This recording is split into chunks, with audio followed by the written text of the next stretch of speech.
हमने एक पाठ पढ़ा जिसका नाम है सप्तभगिनियाँ, तो जिसमें नॉर्थ ईस्ट की 7 स्टेट्स का वर्णन किया गया था कि नॉर्थ ईस्ट की 7 स्टेट्स जो हैं कितनी खूबसूरत हैं। आप उस पाठ को पढ़ के ही आए हैं, मुझे उम्मीद है कि अब हम उस पाठ को पढ़ करके उस पाठ के जितने भी प्रश्न उत्तर हैं उसका आराम से आंसर दे सकेंगे। अगर अभी तक आपने उसको नहीं पढ़ा तो पहले उस पाठ को पढ़ लो, तभी आप इसको इन क्वेश्चन आंसर्स को कर पाएंगे। ठीक है, तो चलिए शुरू करते हैं। हम देखते हैं पहला क्वेश्चन। पहले क्वेश्चन में तो आपको उच्चारणम गुरुता उच्चारण करने हैं। अब ये प्रश्न नंबर 2 जो है आपके सामने है, यहाँ आपने पहला देखना है, लिखा है प्रश्नानाम उत्तराणि एक पदेन लिखत। प्रश्नों के उत्तर एक पद में लिखने। अस्माकं देशे कति राज्यानि सन्ति, हमारे देश में कितने राज्य हैं। जैसा कि इस पाठ में बताया गया है तो उसके अनुसार कितने हैं, 28, 28 हैं। ठीक है। प्राचीन इतिहासे काः स्वाधीनः आसन्, प्राचीन इतिहास में कौन आज़ाद थी, कौन आज़ाद थी, सप्तभगिन्यः, 7 सिस्टर्स। केषां समवायः सप्तभगिन्यः इति कथ्यते, किनका जो समवाय है, संगठन है, वो सप्तभगिन्यः कहलाता है। सप्त राज्यानां, 7 स्टेट्स का जो समवाय है वो सप्तभगिन्यः कहलाता है। अस्माकं देशे कति केंद्र शासित प्रदेशाः सन्ति, हमारे देश में कितने केंद्र शासित प्रदेश हैं, कितने केंद्र शासित प्रदेश हैं, सप्त। अभी इन दिनों जम्मू कश्मीर और लेह लद्दाख को मिलाकर के कितने हो जाएंगे ये आप देख लें। सप्तभगिनी प्रदेशे कः उद्योगः सर्वप्रमुखः, सप्तभगिनी प्रदेश में कौन से उद्योग जो हैं वो सर्वप्रमुख हैं, तो कौन से हैं, वंशोद्योगः, तो बांस का उद्योग सबसे प्रसिद्ध है, तो यही उद्योग यहाँ के लिए काफ़ी है। तो ये क्वेश्चन नंबर 2 के आंसर थे। अब हम बढ़ेंगे क्वेश्चन नंबर 3 की ओर, देखेंगे क्वेश्चन नंबर 3। तो ये है हमारा क्वेश्चन नंबर 3, जिसमें लिखा है कि पूर्ण वाक्य न उत्तरानि लिखत, पूर्ण वाक्य से उत्तर लिखो। पहला है भगिनी सप्तके कानि राज्यानि सन्ति, मतलब भगिनी सप्तक जो हैं उनमें कौन कौन से राज्य हैं, तो कितने राज्य हैं, सॉरी कितने राज्य हैं, तो भगिनी सप्तके सप्त राज्यानि सन्ति, भगिनी सप्तक में 7 राज्य हैं। इमानि राज्यानि सप्तभगिन्या इति किमर्थं कथ्यन्ते, ये राज्य सप्तभगिन्या ये किस लिए कहलाते हैं, तो उत्तर है सप्त राज्य समूहत्वात् इमानि राज्यानि सप्तभगिन्या इति कथ्यन्ते, सप्त राज्य समूह से ये राज्य जो है सप्तभगिन्या कहलाते हैं।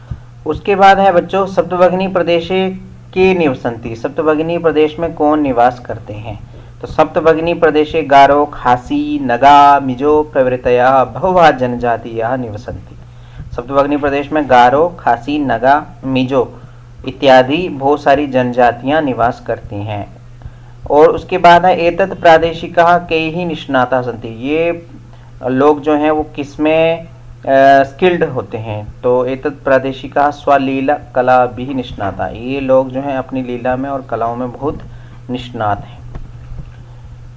फिर उसके बाद है वंश वृक्ष वस्तूनाम उपयोगः कुत्र क्रियते, वंश वृक्ष से बनी हुई वस्तुओं का उपयोग कहाँ किया जाता है, किस में किया जाता है, तो अवस्त्र भूषणेभ्यः, कपड़े बनाने से लेके गृह निर्माण पर्यंतम, घर बनाने तक प्रायः सर्वत्र वंश वृक्ष वस्तुना उपयोग क्रियते, सभी जगह बांस से बनी हुई वस्तुओं का उपयोग किया जाता है। तो ये क्वेश्चन नंबर 3 था।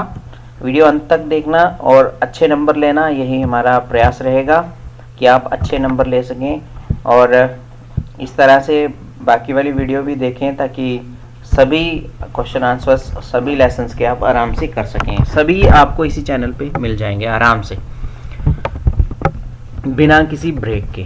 तो क्वेश्चन नंबर 4, रेखांकित पदम आधृत्य प्रश्न निर्माणम कुरुत, रेखांकित पदों को आधार बना करके प्रश्न निर्माण करना है। ठीक है, तो वयम स्वदेशस्य राज्यानां विषये ज्ञातुम इच्छामि, तो स्वदेशस्य की जगह पर क्या होगा, कस्य। ठीक है, वयम कस्य राज्यानां विषये ज्ञातुम इच्छामि। सप्तभगिन्याः प्राचीने इतिहासे प्रायः स्वाधीनाः एव दृष्टा, तो यहाँ सप्तभगिन्या की जगह हो जाएगा काः, काः प्राचीने इतिहासे प्रायः स्वाधीनाः एव दृष्टाः। प्रादेशेऽस्मिन् हस्तशिल्पानां बाहुल्यं वर्तते, प्रादेशेऽस्मिन् केषान् बाहुल्यं वर्तते। ठीक है, फिर उसके बाद है एतानि राज्यानि तु भ्रमणार्थं स्वर्ग सदृशानि, तो एतानि राज्यानि भ्रमणार्थम कीदृशानि। ये आ गया हमारा क्वेश्चन नंबर 4 और उसके सब के सब आंसर हमने यहाँ कर लिए। ये वैसे क्वेश्चन बहुत इजी है, इसके ऊपर एक मैंने वीडियो बनाई हुई है, प्रश्न निर्माण कैसे करें। तो प्रश्न निर्माण करने की कला आपको आनी चाहिए। अब ये है क्वेश्चन नंबर 5। क्वेश्चन नंबर 5 जो है यहाँ लिखा है यथा निर्देशम उत्तरत महोदय मे भगिनी कथयति अत्र मे इति सर्वनाम पदम कस्य प्रयुक्तम। महोदय मेरी बहन कहती है, यहाँ मे, ये वाला जो मे दिख रहा है ये सर्वनाम पदम कस्य प्रयुक्तम, सर्वनाम पद किसके लिए प्रयोग किया गया। उत्तर यहाँ लिखा है महोदय में भगिनी कथयति अत्र में इति सर्वनाम पदम स्वराय प्रयुक्तम, ये स्वरा के लिए प्रयोग किया गया है। ठीक है, कहानी अगर आपने पढ़ी है तो आपको पता है कि स्वरा ने क्या पूछा था।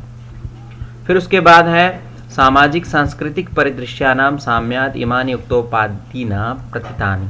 अस्मिन् वाक्ये प्रथितानि इति क्रियापदस्य कर्तृपदं किम्। प्रथितानि का क्रियापद क्या है।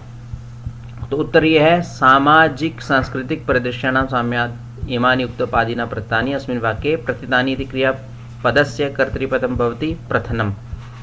क्या है, प्रथनम। क्रियापद क्या है, कर्तृपद क्या है इसका, प्रथनम। ठीक है, उसके बाद है एतेषां राज्यानां पुनः संगठनम विहितम। अत्र संगठनम इति कर्तृपदस्य क्रियापदम। संगठन के ये कर्तृपद है, इसका क्रियापद क्या है।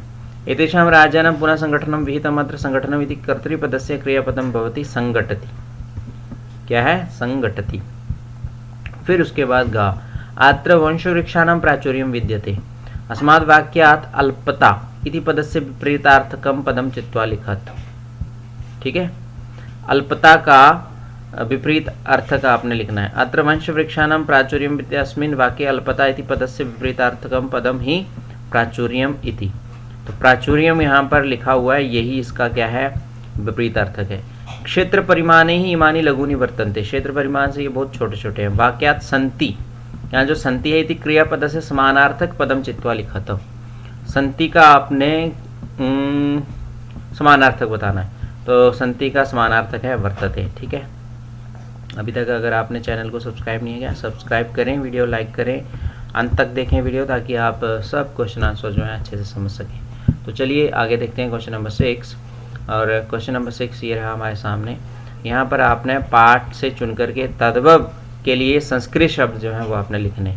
तो तद्भव इस तरफ लिखे हुए हैं और उसके बाद संस्कृत शब्द इनके लिए यहाँ लिखे हैं। सात को कहते हैं सब, बहन को कहते हैं भगनी, संगठन को कहते हैं समवाय, बांस को वंश, आज को अद्य, खेत को क्षेत्रम।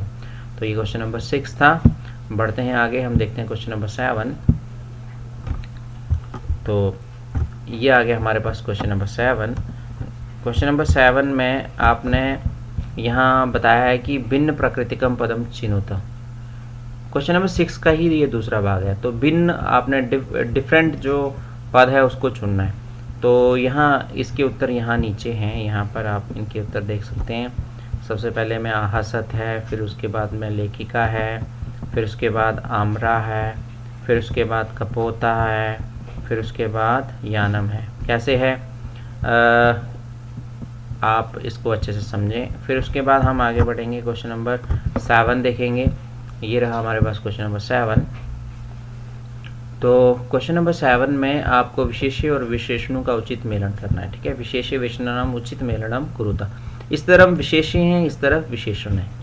ये क्वेश्चन पहले भी आपने पढ़ा हुआ है, वैसा ही मिलता जुलता क्वेश्चन है। तो हमने यहाँ इनको मिला दिया है। अयम प्रदेशः संस्कृत विशिष्टायां भारत भूमो महत्वदायिनी संस्कृति प्राचीने इतिहासे एकः समवायः। ठीक है, ये था क्वेश्चन नंबर 7। उम्मीद है अभी तक आपने वीडियो को अच्छे से देखा होगा।